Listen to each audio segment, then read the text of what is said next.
Meus irmãos, a paz do Senhor Jesus Cristo, louvado seja Deus.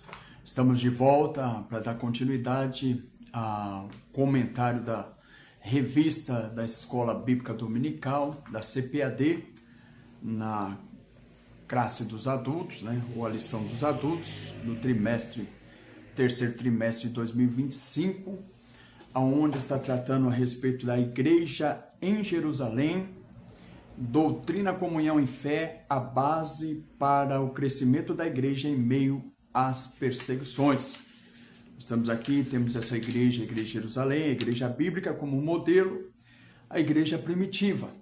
Nessa feita nós estaremos estudando a lição de número 3, que querendo o Senhor, será ministrada na sala de aula no dia 20 de julho de 2025.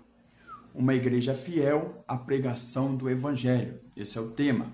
Nosso textuário diz assim: e quando Pedro viu isto, disse ao povo: varões israelitas, por que vos maravilhais disto? Ou por que olhais tanto para nós, como se por nossa própria virtude ou santidade fizéssemos andar este homem? Atos dos Apóstolos, capítulo 3, versículo 12. A verdade prática nos diz: a verdadeira pregação bíblica consiste em dar testemunho do Cristo no poder do Espírito Santo. A nossa leitura bíblica em classe está em Atos dos Apóstolos, capítulo 3, versículo 11 a 19, que diz dessa maneira: e apegando-se ele a Pedro e a João, todo o povo correu atônito para junto deles no alpendre chamado de Salomão. E quando Pedro viu isto, disse ao povo: varões israelitas, por que vos maravilhais disso, ou por que olhais tanto para nós, como se por nossa própria virtude ou santidade fizéssemos andar este homem? O Deus de Abraão, de Isaque e de Jacó, o Deus dos nossos pais, glorificou o seu Filho Jesus, a quem vós entregaste perante a face de Pilatos, negastes, tendo ele determinado que fosse solto. Mas vós negaste o santo e o justo, e pediste que se vos desse um homem homicida, Barrabás, e mataste o príncipe da vida, ao qual Deus ressuscitou dos mortos, do que nós somos testemunhas da ressurreição. E pela fé no seu nome, fez o seu nome fortalecer a este que vedes e conheceis. A fé que é por ele, deu a este, na presença de todos vós, essa perfeita saúde. E agora, irmãos, eu sei que fizeste por ignorância, como também os vossos príncipes, mas Deus assim cumpriu o que já dantes pela boca de todos os seus santos profetas, ou seus profetas, havia anunciado, que o Cristo havia de padecer. Arrependei-vos, pois, e convertei-vos, para que seja apagado vossos pecados, e venham assim tempos de refrigério pela presença do Senhor, ou os tempos de refrigério pela presença do Senhor.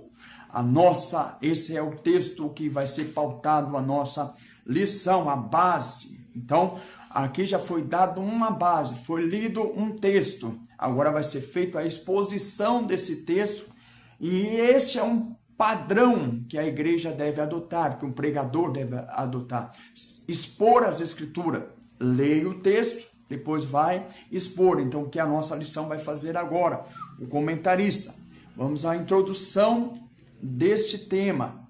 A introdução diz assim: essa lição mostrará uma das marcas de uma igreja bíblica, seu compromisso com a pregação da palavra de Deus. Uma igreja verdadeira valoriza a mensagem das Escrituras e coloca Jesus Cristo no centro de tudo o que ensina. É por meio da pregação da Bíblia que o mundo pode conhecer a Cristo. Além disso, uma igreja bíblica prega no poder do Espírito Santo. Não transmite apenas palavras vazias, mas a mensagem viva e transformadora que vem da inspiração do Espírito de Deus. Por fim, uma igreja bíblica traz esperança para aquele que já não enxergam saída. Ela anuncia que há um futuro de refrigério e renovação na presença do Senhor. Vamos à oração, Nós vemos que é necessário essa dependência de Deus. Senhor, nosso Deus, nosso Pai, nós te louvamos pela tua bondade. Senhor, diante da sua palavra nós estamos. Pedimos a sua bênção, que o Senhor, através do seu Espírito Santo, venha nos inspirar, Senhor, para estarmos comentando este assunto. Conceda a graça, conceda a vitória ao seu povo e nos fortaleça para a glória do seu nome. Nos abençoa, nos faça valorizar a sua palavra, ter esperança quanto ao futuro e se deleitar na gloriosa salvação que está em Cristo Jesus. Nós te louvamos, Pai, e no nome de Jesus nós te agradecemos. Amém. A nossa tópico 1, meus irmãos. Tópico 1 diz assim: a igreja que prega as Escrituras. As Escrituras revelam Deus. A igreja deve pregar as Escrituras, pois elas revelam a Deus. A segunda pregação de Pedro, registrada em Atos dos Apóstolos, capítulo 3, versículo 11 ao versículo 26, é um grande exemplo disso. A mensagem do apóstolo é completamente baseada nas Escrituras e coloca Deus no centro. Pedro usa trechos da Escritura para fundamentar a sua pregação, citando Deuteronômio, capítulo 18, versículo 15 ao 19, é citado no versículo 23 de Atos dos Apóstolos, capítulo 3, Gênesis, capítulo 22, versículo 28, é citado no versículo 25 de Atos dos Apóstolos, capítulo 3.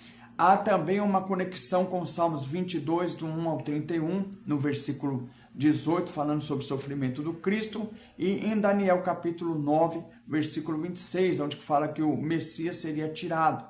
No versículo 18, faz uma alusão a esse texto das Escrituras. Além disso, Pedro mostra que Deus sempre esteve presente e agindo na história do seu povo. Em Atos dos Apóstolos capítulo 3, versículo 13, ele diz dessa maneira: da mesma forma que os autores da Bíblia falavam sobre a revelação de Deus ao longo dos tempos, aí aqui é citado Gênesis capítulo 26, capítulo 28 de Gênesis, capítulo 31 de Gênesis, capítulo 32 de Gênesis, Êxodo capítulo 4, 1 Reis capítulo 18, 1 Crônicas capítulo 29 e 2 Crônicas capítulo 30 e o Salmo 47.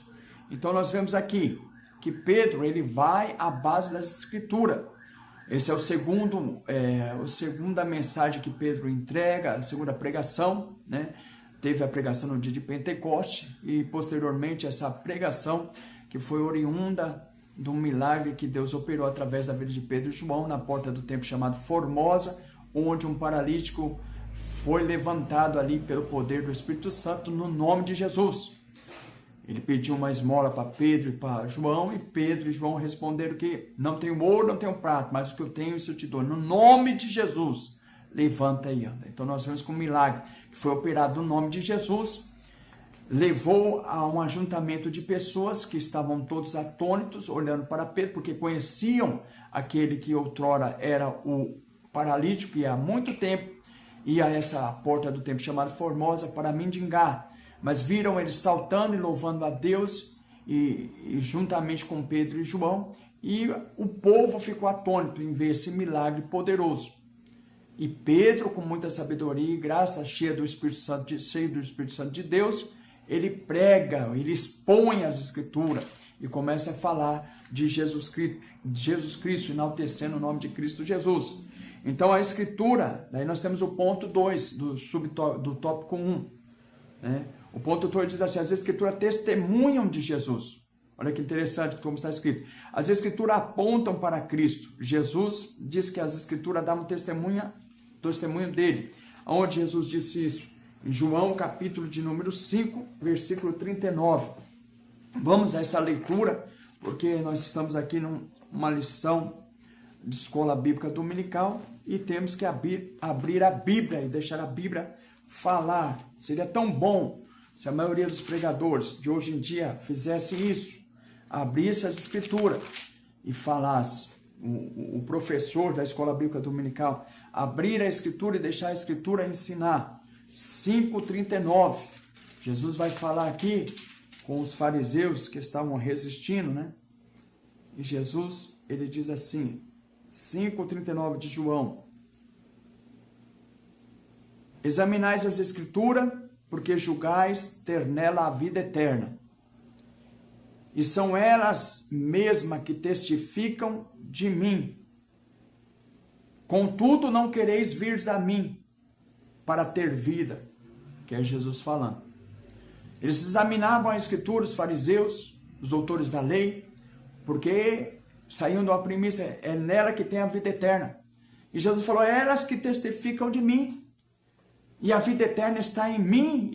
E ele diz, vocês não querem vir a mim para ter vida. Olha a centralidade de Cristo. As Escrituras, elas testificam de Cristo Jesus.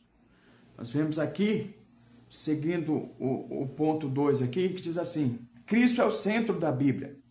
Essa era também a compreensão do apóstolo Pedro. Segundo as suas palavras, os profetas anunciavam antecipadamente o sofrimento de Cristo. Ele disse, isso aqui, um comentarista está usando Atos dos Apóstolos, capítulo 3, versículo 18, onde Pedro diz dessa maneira, mas Deus assim cumpriu que já dantes, pela boca de todos os seus santos profetas, havia anunciado que o Cristo havia de padecer. Pedro, ele invocou o testemunho das Escrituras para mostrar que a rejeição a Jesus e a sua morte não foram por acaso. Já havia sido preditas pelos antigos profetas.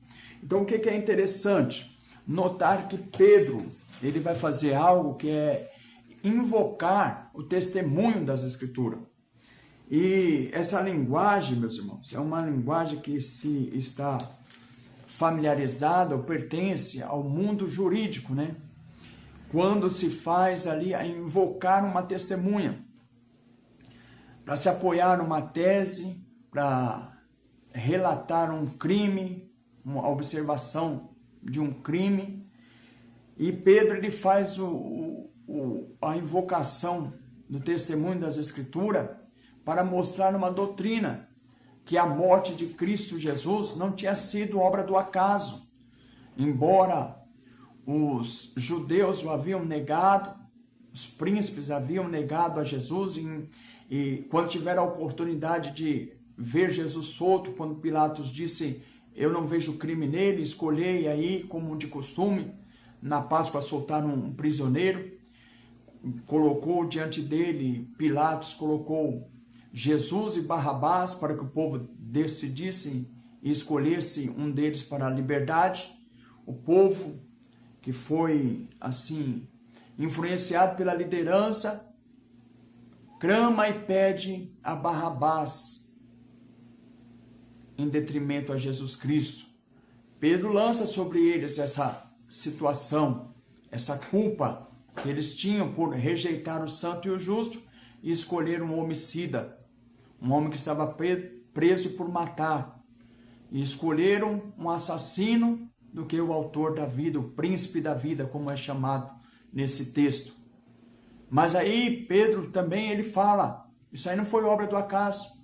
Os santos profetas, os profetas, Deus já tinha falado pela boca dos profetas que era necessário que o Messias morresse. Então era necessário que ele fosse levado à cruz do Calvário para a remissão dos pecados. O próprio Jesus vai falar isso também em Lucas capítulo 24, quando ele ressuscita dos mortos, falando aos discípulos e abre o entendimento dele para eles entenderem as Escrituras. Jesus fala, tardos e nestes, não era necessário que o Cristo padecesse, que ao terceiro dia ressuscitasse dos mortos e em seu nome se pregasse perdão e a remissão dos pecados. Então Pedro aqui fala assim, olha, mas eu entendo que foi por a ignorância que vocês fizeram isso. Mas ele invoca o testemunho das Escrituras. A Escritura que ele tinha até então era o Antigo Testamento. Mas no Antigo Testamento está ali falando de Cristo. Cristo Jesus é o centro. Desde que o homem caiu no pecado, Deus ele vem falando com a humanidade, vem falando, separando Israel. Nós vemos Deus falando já lá no Éden, quando acontece o julgamento de Adão, da serpente, de Eva. Ali Cristo, de uma forma simbólica, aparece quando Deus, para cobrir o pecado, a nudez, a vergonha de Adão e Eva, que eles apareceram com roupas que eles tinham tecido ali das folhas de figueira. Deus ele mata um animal e faz roupas de pele para eles, já mostrando que alguém deveria morrer para cobrir a vergonha. Já está lá no começo no princípio. Nós vemos também ali em Abraão, quando Abraão é chamado a oferecer Isaac, leva o menino até o monte, e quando levanta a faca para o tutelo, para imolar Isaac, uma voz brada do céu, não faça tal. E Deus, ele providencia o cordeiro, porque Abraão já tinha falado para Isaac, o cordeiro para si Deus proverá, e Deus proveu o cordeiro ali. Isaac foi livre, mas o cordeiro morreu, já apontava para Cristo Jesus. Quando o povo fica cativo lá no deserto, ou lá no Egito, e eles vão sair em liberdade, para que a morte, né, a maldição da morte não chegasse neles, era necessário comemorar a Páscoa, que era a libertação. O que acontecia? Matava-se um cordeiro, e Moisés foi instruído e instruiu o povo, segundo as ordenanças de Deus, a passar o sangue nos umbrais, e o anjo da morte veio, e a casa que estivesse coberta ali com o sangue, ele passaria. Então nós vemos que ali já apontava para Cristo Jesus, na conquista da terra, quando ali nós vemos ali que Raabe era para se ver livre, para não ser condenada com o povo ali de Jericó. Ela colocou um fio de escarlate, um fio vermelho, né, uma bandeira vermelha sobre a residência dela, que simbolizava já também o sangue de Cristo, que dá livramento. Então nós vemos que quando Deus ali dá orientação sobre instituir os rituais, seja no tabernáculo, no culto a Deus, sempre havia sacrifício, cordeiros eram imolados, alguém morria em prol dos pecados, apontando como uma sombra, era tudo sombra, apontando para Cristo Jesus. Então nós vemos que Cristo é o centro das Escrituras. Quando vai falar de Moisés mesmo, ele fala que Deus ia levantar um profeta semelhante a ele, que o povo deveria ouvir. Esse profeta é o Senhor Jesus Cristo.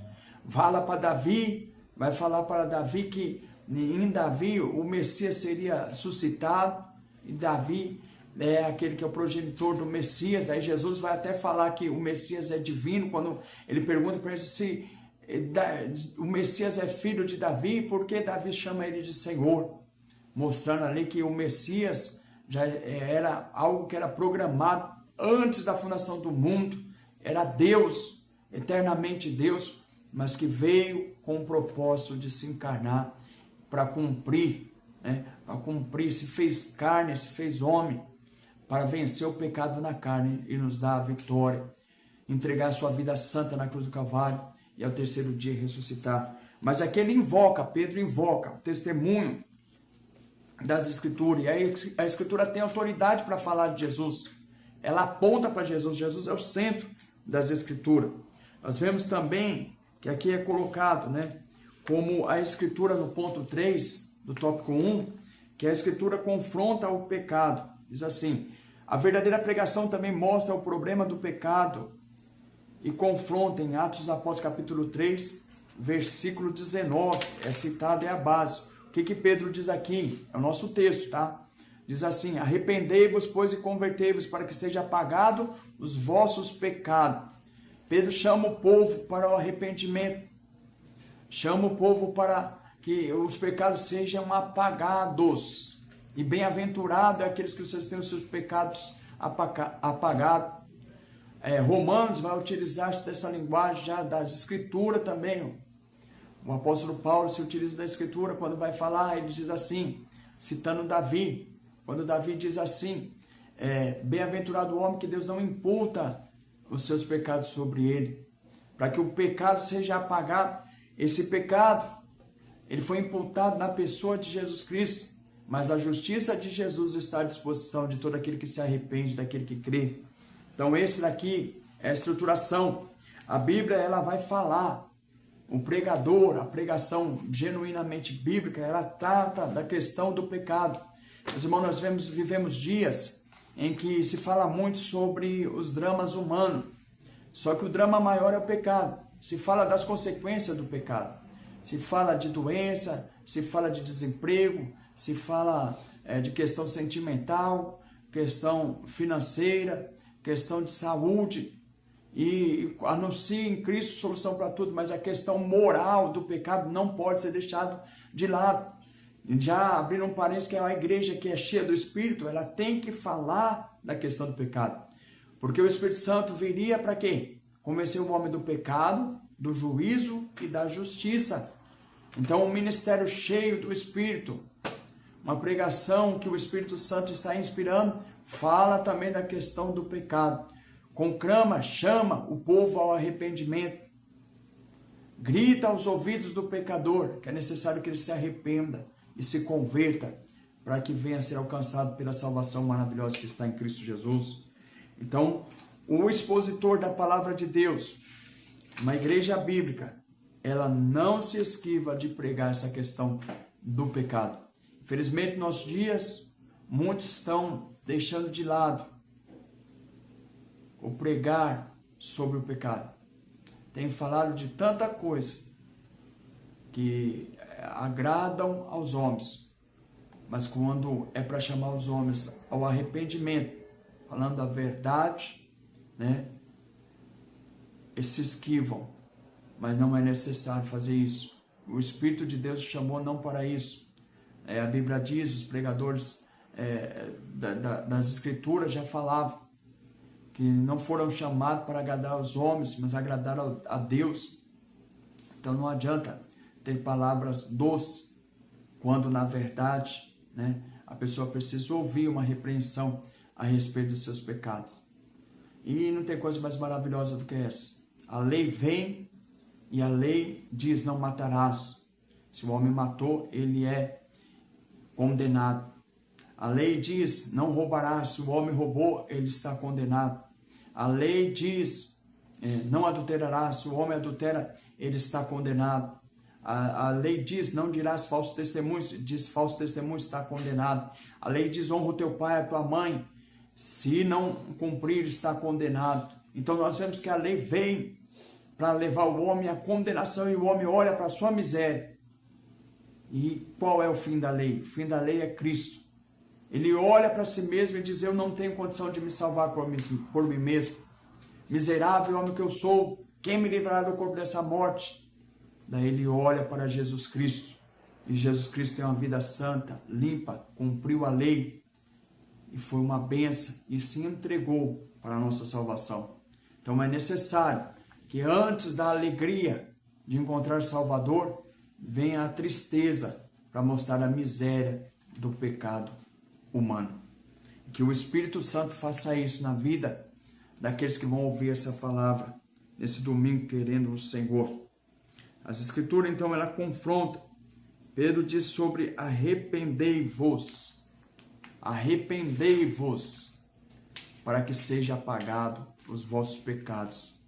Seguindo aqui, irmãos, a lição também é nessa questão do pecado. Ela aparece e é fundamental, né? Porque Deus só pode salvar o homem quando o processo de salvação tem que seguir alguns caminhos. Convicção do pecado. Primeiro, o homem é convencido pelo Espírito Santo do pecado. Depois, o homem é levado ao arrependimento. E o homem se converte, se volta para Cristo. Mas ele chega diante de Deus na condição de humilhado, na condição de miserável. E aí acontece o novo nascimento. E aquele que realmente nasce de novo, ele tem uma gratidão muito grande pelo seu bendito Salvador. Porque ele sabe das suas misérias, mas ele consegue enxergar também a glória de Cristo Jesus, com quem agora ele passa a estar aliançado. Nasceu de novo e vive para Deus, para a glória de Deus. E aí o que acontece? A questão do pecado é para levar ao novo nascimento. Mas a questão de tratar do pecado também serve para a santificação. Em Cristo, nós temos a salvação, e uma obra da salvação, a primeira obra é a justificação. O homem, quando creu, se arrependeu, se converte a Cristo Jesus, ele é justificado. O que quer dizer isso? Não tem como ser condenado mais, porque ele foi justificado. Só que a justificação também ela é irmã, tem uma doutrina irmã que é a santificação. A santificação posicional, que é pelo fato de estar em Cristo, ele está habilitado, aquele que creu em Cristo, está aliançado com ele, está habilitado a ir para o céu. Poderia morrer ou ser arrebatado e ir para o céu, e entrava porque ele é santo na pessoa bendita de Jesus Cristo. Deus nos justifica em Cristo Jesus e nos santifica também em Cristo Jesus. Mas a igreja, ela tem um propósito. Por que não acontece da pessoa aceitar Jesus, já morrer, ser recolhida? Porque a igreja tem um propósito nessa terra. E qual é o propósito da igreja? Pregar, expor Cristo Jesus para a salvação de todos os homens. Somos a igreja do Senhor, representante do Senhor da terra. E para isso nós precisamos continuar indo às Escrituras. Aí temos a questão da santidade progressiva. Como que vai acontecer esse crescimento, essa santidade progressiva? Através da lavagem, da regeneração, pela palavra de Deus. O crente, ele se converte e ele vai sendo limpo, ele já é um salvo. Mas essa limpeza que acontece na vida dele não é para que ele venha a ser salvo, não, mas é para que ele glorifique a Deus com a vida, para que ele cumpra os propósitos de Deus, para que ele ande em novidade de vida, porque Deus não nos salvou para a imundície, não, ele nos salvou para a santidade, para a retidão. Aí, nesse caso, a Bíblia diz, sem santidade ninguém verá Deus. Então, essa questão do pecado, nós devemos tratar a cada dia, mortificando o pecado. A Bíblia diz que é andando em espírito. Ela diz assim, andar em espírito, não cumprirei os desejos carnais. Então nós temos o Espírito Santo na vida, mas temos também natureza pecaminosa. E o que nós devemos fazer? Se fortalecer em Cristo. Então uma igreja bíblica, uma igreja verdadeira, ela fala dessa questão do pecado. Ela trabalha os seus membros para que eles venham a ser mais puros, ser santo e fugir da aparência do mal. E saber militar essa luta na questão do pecado, na dependência de Deus e do Espírito Santo, na pessoa do Espírito Santo e na graça que está em Cristo Jesus. Nós vemos também aqui o tópico 2, a igreja que prega no poder do Espírito. Uma igreja que prega no poder do Espírito Santo. Ela não pode deixar da dependência do Espírito Santo. Tem 2 pontos. O Espírito capacita o mensageiro, mas ele também está ligado com o ponto 2 que nós vamos tratar tudo junto, tá? Ponto 2 também diz assim, fixar os olhos. O que quer dizer isso? Nós temos aqui, vamos à leitura. O Espírito capacita o mensageiro. Não podemos nos esquecer de que Pedro estava cheio do Espírito Santo quando pregou a mensagem registrada em Atos dos Apóstolos, capítulo 3. Isso fica evidente pelo uso do verbo grego atenizo, traduzido como fixar os olhos. Nas passagens, e Pedro com João fitando os olhos nele, em Atos dos Apóstolos, capítulo 3, versículo 4. O estudioso Strong explica que no Novo Testamento esse termo é usado para descrever momentos de revelação, reconhecimento ou atenção especial, geralmente ligados a acontecimentos divinos ou milagrosos. Aí o nosso comentarista ele cita Strong. Quem é esse Strong?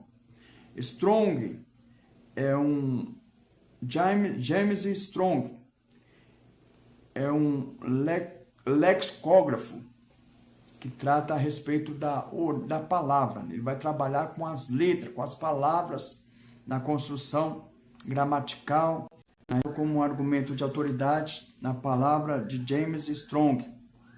E ele diz aqui, conhecedor da língua original, que quando se usava fixar os olhos, era uma expressão que estava sendo usada por descrever que a pessoa estava cheia do poder de Deus, cheia do Espírito Santo. Daí ele cita aqui o Pedro, que estava cheio do Espírito Santo e fixou os olhos, Pedro e João. Paulo também, cheio do Espírito Santo, fixou os olhos, uma vez para a cura, outra para a repreensão. Mas o que nós devemos notar, irmãos, que não adianta somente fixar os olhos, não é a única base para que a pessoa esteja cheia do Espírito Santo, porque está falando que o mensageiro, a mensagem de Deus, ela é entregada de várias maneiras. Dons do Espírito Santo, que usam a fala, nós temos o dom de língua estranha, nós temos o dom de profecia, né? O dom de variedade de línguas, o dom de profecia, o dom da palavra de sabedoria, o dom da ciência. Então nós vemos que o mesmo Espírito opera dessa maneira. Pedro e Paulo, não foi todas as vezes que eles estavam com os olhos arregalados, os olhos fixos, não.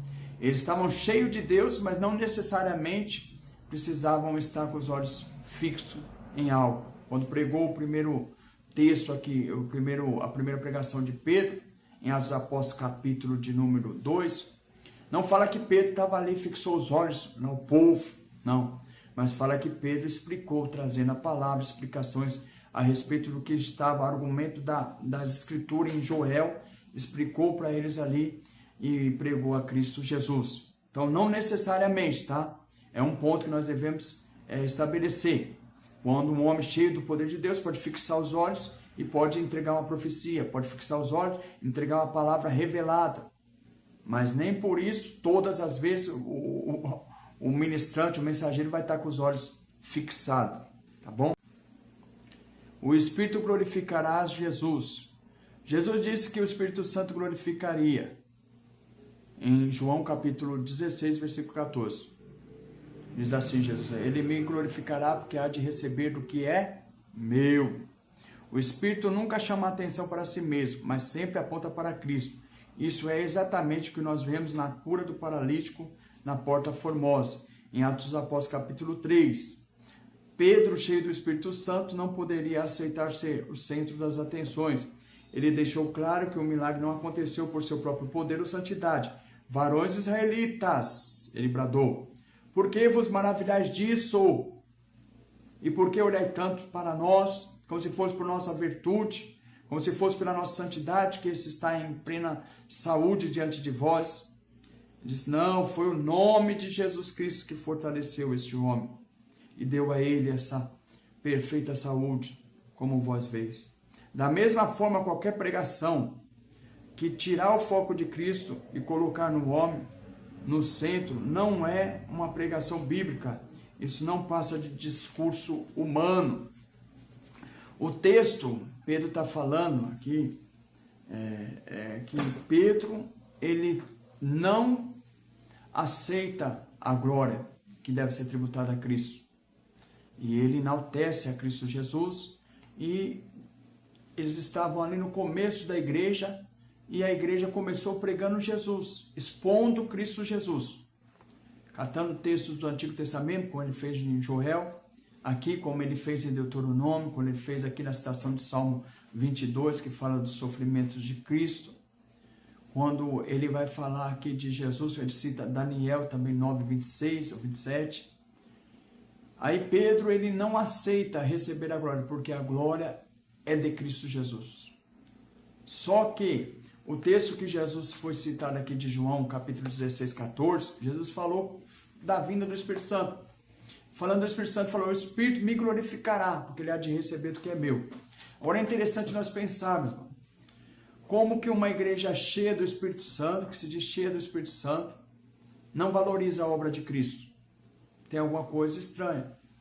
Nós vivemos dias que as pessoas estão se deleitando com os dons, né? Querem o prazer da presença de Deus através do Espírito Santo, querem sentir a presença, querem sentir o poder, mas falam do poder, falam de presença de Deus, fala que Ele está na casa, mas o que acontece? Não fala nada de Jesus, não expõe Jesus, não prega Jesus. Pedro, ele fazia a exposição das Escrituras mostrando Cristo. Nós vemos que o evangelista Mateus, ele fez questão de para mostrar e provar que Cristo era o Messias. Mateus se esforça nos seus escritos. João vai mostrar que Jesus é Deus, que o Verbo se fez carne, o Verbo estava com Deus e o Verbo era Deus. Nós vemos ali o apóstolo Paulo também colocando em Cristo Jesus a salvação, a carta aos Romanos, Paulo apresenta Cristo como um meio de salvação, meio daquele que veio a justiça por Cristo Jesus, uma mudança total. Através de Cristo, nós fomos feitos filhos de Deus. Através de Cristo, nós somos herdeiros de Deus, co-herdeiro com Cristo Jesus. Olha a centralidade de Cristo.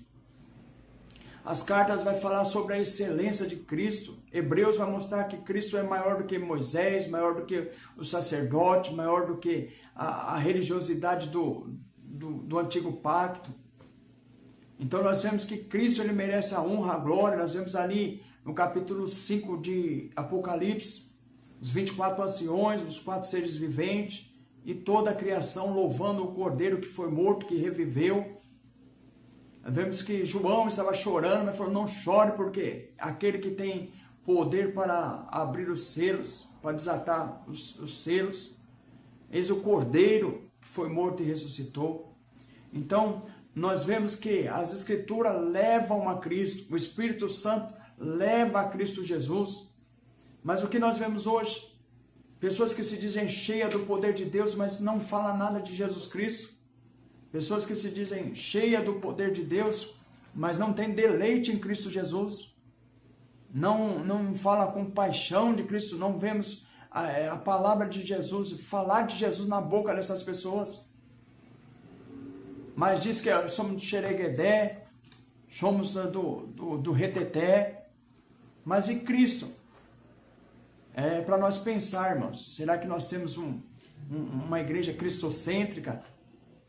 É necessário voltar a ter Cristo como deleite da nossa alma. O pentecostalismo é bíblico, a atuação do Espírito Santo é verdadeira, é genuína, ele batiza com o Espírito Santo, sim. Ele dá os dons, sim. Só que ele também glorifica a Cristo Jesus. É necessário. Ele é aquele que traz refrigério. Nosso amado irmão fala que ele vai trazer refrigério no futuro, né? É uma aplicação no futuro, mas não somente no futuro, no presente também. O Espírito de Cristo está em nós. Não é o mesmo Espírito Santo que é chamado do Espírito de Cristo? O Espírito Santo não só veio porque Cristo foi glorificado. O Espírito Santo não veio para glorificar Cristo. Essa daí é textos que estão na Escritura e é o que nós devemos se agarrar. Agora, se você tem uma vida que é cheia de Deus, que não tem Cristo, que Deus que você tem? Cheia de poder, mas que você não tem deleite na pessoa bendita de Jesus Cristo. Tem alguma coisa errada. Então é necessário voltar à centralidade de Cristo na nossa espiritualidade. Cuidado com a espiritualidade vazia de Jesus Cristo. Temos que ter uma espiritualidade que esteja carregada de Cristo Jesus. Tanto que ele é a meta, ele é o objetivo. E o Espírito quer nos adornar, nos levando a ser semelhante a Cristo Jesus. O tópico 3 traz o tema assim, a igreja que prega a esperança vindoura. Tem 2 pontos aqui, ponto 1 e ponto 2. Ponto 1 diz assim, alerta a uma sociedade indiferente e insensível. O apóstolo Pedro já havia exortado os seus ouvintes na primeira pregação a salvarem-se daquela geração perversa. Essa primeira pregação de Atos dos Apóstolos, capítulo 2, versículo 40. Agora ele reconhece que aquela era também uma geração ignorante. Ele fez isso no capítulo 3, versículo 17. Diz assim, e agora, irmão, eu sei que o fizeste por ignorância, como também os vossos príncipes. O que eles fizeram por ignorância? Pediram Barrabás e rejeitaram Jesus. Talvez isso que eu estou falando também a respeito da espiritualidade que você está vivendo é uma espiritualidade na ignorância, que precisa, se você escolhe qualquer outro, né? Eu não falo nem que está escolhendo o Espírito Santo em detrimento a Cristo, né? Porque é Deus de Deus e a conta estaria igual, embora o Espírito não veio para se autopromover, mas veio para glorificar a Cristo Jesus. Mas é que a pessoa está buscando uma espiritualidade que gosta de poder, que gosta de cura, que gosta de revelação, mas não gosta de Jesus. Isso é terrível. E o Espírito vai revelar a glória de Cristo Jesus. Quando o irmão Paulo está falando aqui a respeito de olhar para Jesus como centro, irmão, é que o texto das Escrituras diz aí, por causa de um grande tesouro. Um homem que achou ali um grande tesouro, ali num terreno, foi, vendeu tudo, comprou aquele terreno pelo prazer de ter aquela grande pérola, aquele grande tesouro. Quem é essa pérola de grande valor? Quem é esse tesouro? Cristo Jesus, o Evangelho de salvação que está nele. Então nós temos essas boas novas, nós temos esse tempo de refrigério já com a presença do Espírito Santo, que traz Cristo a nós. Jesus ele vai falar assim, aquele que escuta a minha palavra, que guarda a minha palavra, eu e o Pai viremos a ele e se revelaremos a ele. Como que o Pai e Jesus se revela a nós? Através da pessoa bendita do Espírito Santo, que faz morada nas nossas vidas. Nós temos aqui também a promessa da segunda vinda. Concluindo a sua pregação, Pedro deixa uma mensagem de esperança. Ele cita aqui 3,19. E venham assim o tempo de refrigério pela presença do Senhor. Por um lado, os ouvintes dos apóstolos já podiam experimentar a bênção prometida a Abraão, que fora trazida por Jesus Cristo, o Messias. Essa bênção, portanto, já era uma realidade. Por outro lado, essas palavras de Pedro olham para o futuro apontando para um refrigério dos últimos dias que foram prometidos a Israel. Trata-se da futura restauração de todas as coisas. A igreja, portanto, tem uma mensagem de esperança para aqueles que estão sem esperança. É uma realidade que no tempo de Deus se cumprirá. Então, quando falamos aqui, tempo de refrigério na pessoa de Jesus, é o agora. Quando a pessoa aceita Cristo, ela tem a sua alma refrigerada. Em meio ao mundo sofredor, ele tem a presença do Espírito Santo, que é o Consolador, que traz Cristo, que glorifica Cristo, e nós temos esse tempo de refrigério com a presença do Senhor. A luta está difícil, mas o Senhor está conosco. Eu estarei convosco todos os dias, ele diz, até a consumação do século. Mas também a Escritura fala de um dia futuro. Um dia futuro onde ele vai se manifestar, onde ele vai vir em glória. E nesse dia futuro, a igreja estará com ele para sempre em glória. Nós temos isso aí aonde? 1 Tessalonicenses capítulo 4, versículo 16 e 17. Vamos à leitura de 1 Tessalonicenses 4, 16 e 17. Uma mensagem para a igreja.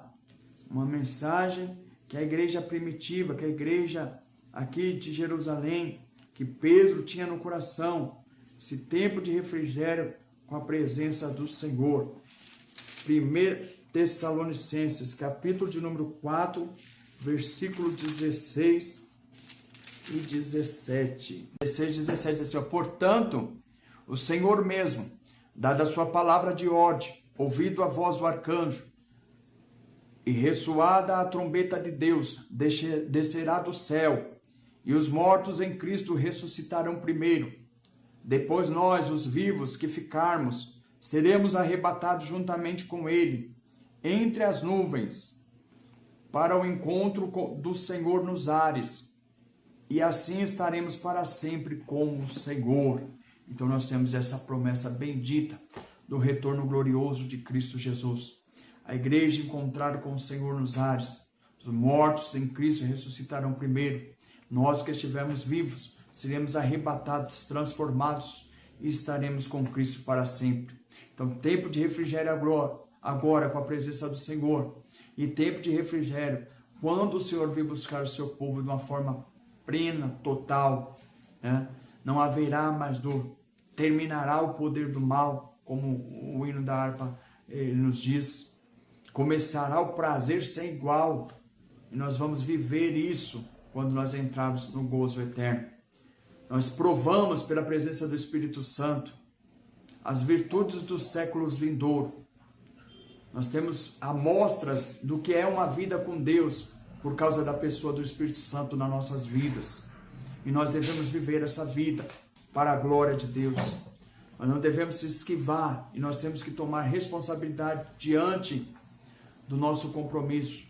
A igreja de Jerusalém, nós vamos aprender que é uma igreja militante, é uma igreja que em meio a sofrimento, perseguições, é uma igreja que levava a palavra de Deus, como Pedro estava aqui pregando. Nós vemos que em tenridade a igreja já estava sofrendo. Pedro foi preso, açoitado, Tiago vai ser morto ao fio da espada. E aí nós vemos aí que é uma igreja que não corria das suas responsabilidades, mas que estava para ser uma bênção na vida de toda a sociedade. Quando Deus opera um milagre, Pedro vê o ajuntamento e cheio do Espírito, ele como mensageiro de Deus, entrega a mensagem de salvação na pessoa de Jesus. Concluindo a nossa lição, meus amados, diz assim a conclusão: chegamos ao fim de mais uma lição. Nela nós vemos a grande importância que a pregação bíblica tem e como devemos ser fiéis à exposição do texto sagrado.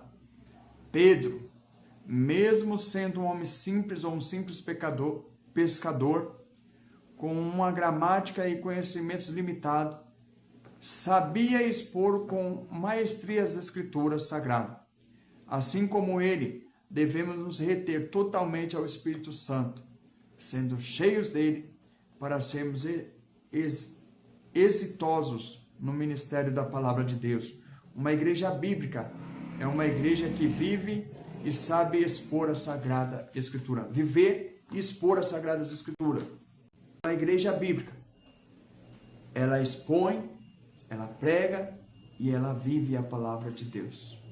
Então que Deus nos abençoe e que venhamos ter em grande conta a palavra de Deus e a cada dia se alimentar dela, porque o próprio Jesus disse: nem só de pão viverá o homem, confirmando Deuteronômio. Nem só de pão viverá o homem, mas de toda a palavra que sai da boca de Deus. Amém, meus irmãos? Deus vos abençoe. Peço aos irmãos que ainda não são inscritos que se inscrevam no canal, deixem o seu like, comentário. Vamos fortalecer o nosso canal. E com a graça de Deus, essa palavra vai chegar aonde Ele quiser que chegue. E eu estou satisfeito com o modo que Deus operar. Vamos orar agradecendo a Deus. Senhor, nosso Deus, nosso Pai, nós te agradecemos em nome de Jesus. Te dou graça por mais uma postagem, mais um vídeo, e peço a sua bênção sobre as nossas vidas, para reconhecer o Senhor, para depender da sua palavra, para vivermos, Senhor, para a tua glória, pela presença do Senhor, através do Espírito Santo na nossa vida. Nos guie e abençoe a igreja brasileira, Pai. Em nome de Jesus, aonde esse tema for ser exposto, promova o crescimento, promova a edificação. Remova todo falso conceito, Senhor, acerca de quem Tu és e acerca da Sua vontade. E nos dê vitória. Em nome de Jesus Cristo. Amém e amém. Que minha paz, meus amados.